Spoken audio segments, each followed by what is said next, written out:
Greetings, programs. I'm here to talk about WoW Hardcore Classic and the difference between the community mod version and Blizzard's version. I will compare and contrast the rules, talk about the spirit of Hardcore as I interpret it, and then explain how I will be playing Hardcore upon its release on August the 24th.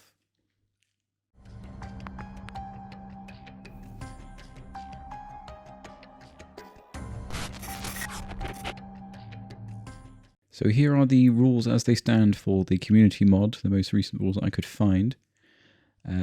They're quite easily laid out in numerical order.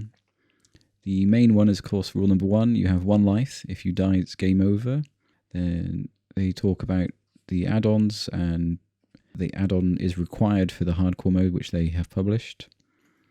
Then they talk about grouping, as you can see. The thing that is quite interesting, they allow you to group up with dungeon groups, but only in the dungeon itself. Outside of the dungeon, you can only group up if you're a dedicated duo or trio, which is a special subset for the rules. And then they go on to talk about gear, which is fairly standard. You can only use your own gear. And then 5, they talk about no auction house, no mailbox, but you are allowed to use your own personal bank. You're not allowed to use the bank of alts because you won't be able to mail them anything with no mailbox. Number 6, they talk about no trading of any kind with any other characters, even conjured food. Warlocks can't resurrect via Soulstone. Shamans can't resurrect via Ankh. Paladins can't bubble and Hearth. Then they say about no light of a loon, which Blizzard are allowing, which I think is an important distinction. World buffs are permitted as long as you don't ask for them. I guess you're allowed them incidentally. Open world and PvP is allowed, but no battlegrounds. In the Blizzard version, PvP is you have to intentionally opt in. You can't accidentally opt in.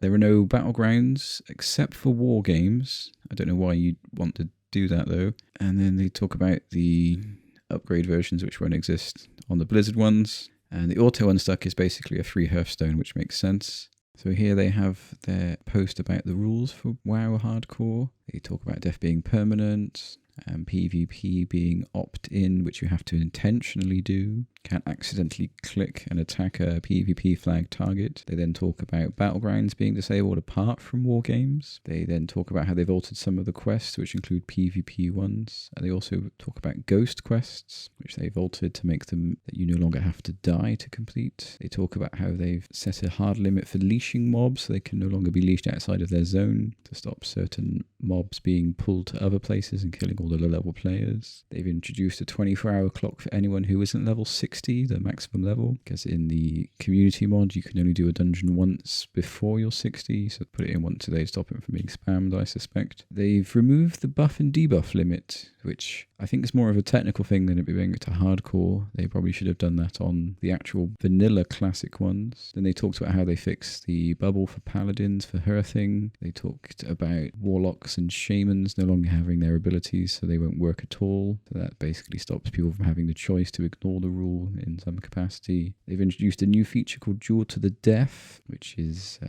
a way you can fight somebody and they die, unlike normal duels. They have a buff called String of Ears, which shows how many people you've killed in the Duel to the Death. They mention that all of the content will be available from the get-go, which is quite interesting. Then they talk about how they have a social contract, and they expect people to play nice, and you can report griefers. They talk about not wanting report bombing to happen, which has been a common problem.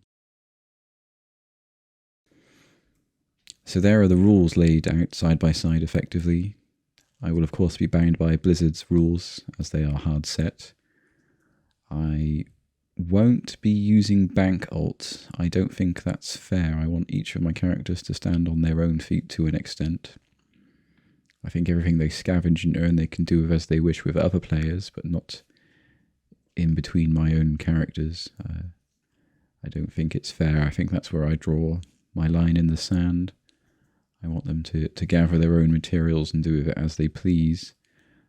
I don't want them bleeding over onto other characters because I think they are separate entities. I'm happy to interact with the auction house. I think that's probably going to be a very good way to generate money or gather goods that I wouldn't necessarily be able to do by myself, especially as professions are limited.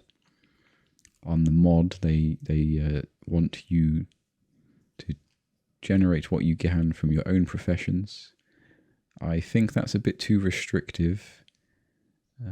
I won't be doing any optimal professions or min-maxing to that extent. I think I'll do what feels right for me.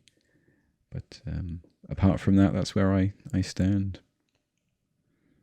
I look forward to seeing how things turn out on August the 24th, where I'll be making my character. I'll be going through my choices as they happen on the evening, which I think is 11 p.m. our time this side of the world. Thank you very much. Until next time, this is Ineffectual signing off.